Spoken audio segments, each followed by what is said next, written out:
Καλησπέρα.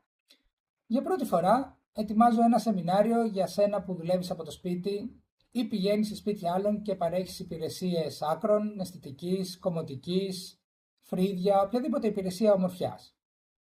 Σε αυτό το σεμινάριο θα δούμε πώς μπορείς να δουλεύεις λιγότερο και να βγάζεις περισσότερα. Πώς μπορείς να οργανώσεις καλύτερα τη δουλειά σου και πράγματα που θα πρέπει να προσέξεις ή να αποφύγεις. Το σεμινάριο είναι δωρεάν. Γίνεται online και μπορείς να το παρακολουθήσεις από οπουδήποτε. Μπορείς να κάνεις την εγγραφή σου σε αυτή τη σελίδα. Είναι δωρεάν, δεν θα σου χρειαστεί να πληρώσεις κάτι ούτε για να το παρακολουθήσεις, ούτε θα σου ζητηθεί κάτι στο τέλος του σεμιναρίου. Στο τέλος του σεμιναρίου θα έχουμε χρόνο για ερωτήσεις και απαντήσεις. Οπότε, αν έχεις κάποιες ερωτήσεις, κράτησέ τες και θα τις δούμε μαζί. Το σεμινάριο αυτό δεν είναι για όσους έχουν δικά τους καταστήματα. Είναι αποκλειστικά και μόνο για όσους δουλεύουν από το σπίτι. Σε περιμένω. Θα τα πούμε online.